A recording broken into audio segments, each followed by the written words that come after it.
دنیاوی فیکٹس کے ناظرین، ہمارے ملک کے پردھان منتری نریندر مودی جی نے 2 دن پہلے ایک ایسا بیان دیا ہے جس کو لے کر ہندوستان کی سیاسی گلیاریوں میں ہلچل پیدا ہو گئی ہے۔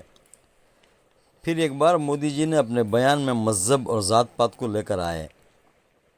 انہوں نے کہا کہ ہندوستان کی سمپتی کانگریس زیادہ بچے پیدا کرنے والوں کو بانٹ دے گی، آپ کا منگل سوتر چھین کر مسلمان کو دے دیا جائے گا، اور مزید انہوں نے کہا کہ ہندوستان کے مسلمانوں کو گھسپیٹیا کہہ دیا۔ بی جے پی اور آر ایس ایس کو چھوڑ کر ہندوستان کے لگ بھگ سب جنتا اس بیان کی تنقید کا نشانہ بنا رہے ہیں۔ کانگریس کے ایک نیتا نے کہا کہ پی ایم کا مطلب پرائم منسٹر ہوتا ہے، پی ایم کا مطلب پنچایت ممبر نہیں۔ ہر پارٹی کے لوگ اس بیان کو لے کر مودی جی سے ناراض ہیں۔ ان کے اس بیان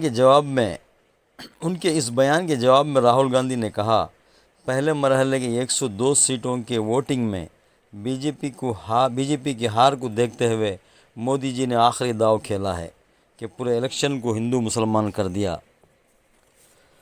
اور مزید راہل گاندھی نے کہا کہ ایسے بیانات دے کر ہمارے ملک کے اصلی مدعوں سے عوام کا دھیان بھٹکایا جا رہا ہے۔ بی جے پی کے پاس سوائے ایک دوسرے کے درمیان نفرت پھیلانے کے کوئی دوسرا مدعا نہیں ہے۔ کانگریس مودی جی کے بیان کی شکایت لے کر الیکشن کمیشن پہنچ چکی ہے۔ حالانکہ کانگریس کو معلوم ہے یہ ہوگا کچھ نہیں، لیکن ایک پروسیجر کو فالو کیا گیا ہے۔ پہلے مرحلے کی 102 سیٹس کے ووٹ ڈالنے تک جو مسکراہٹ، جو سکون مودی جی کے چہرے پر تھا، وہ اچانک اب غائب ہو چکا ہے۔ پہلے مرحلے کی ووٹنگ کے بعد اگر دیکھا جائے تو مودی جی کے اسپیچز میں اپنے تیور بدل چکے ہیں، اپنے بولنے کا انداز بدل چکا ہے۔ اب ہندوستان کی جنتا کہہ رہی ہے کہ اگر ای وی ایم میں گڑبڑی نہ ہو تو بی جے پی 180 سیٹ سے زیادہ نہیں لے سکتی۔ ہمارے ملک کی گودی میڈیا کو چھوڑ کر کوئی بھی نیوز چینل یہ نہیں کہہ رہا ہے کہ بی جے پی اس بار 400 پار۔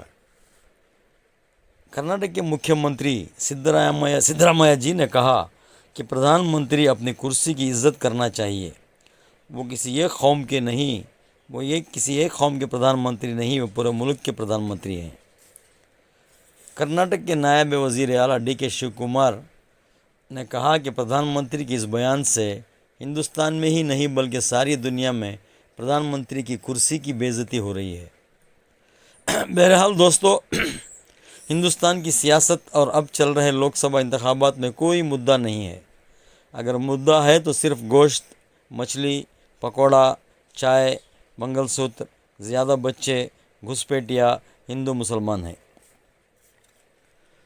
ناظرین، پہلے مرحلے کی 102 سیٹس پر تو ووٹنگ ہو چکی ہے، اب دوسرے مرحلے کی ووٹنگ 26 اپریل کو ہوگی۔ ووٹ کو ایک اہم ذمہ داری سمجھ کر سب لوگ اپنے ووٹ کا ضرور استعمال کریں۔ ملک کے حالات سے گھبرانے کی کوئی ضرورت نہیں ہے، کیونکہ مدعی لاکھ برا چاہے تو کیا ہوتا ہے، وہی ہوتا ہے جو منظور خدا ہوتا ہے۔ اس ویڈیو کو سبسکرائب کریں، لائک اور شیئر کریں۔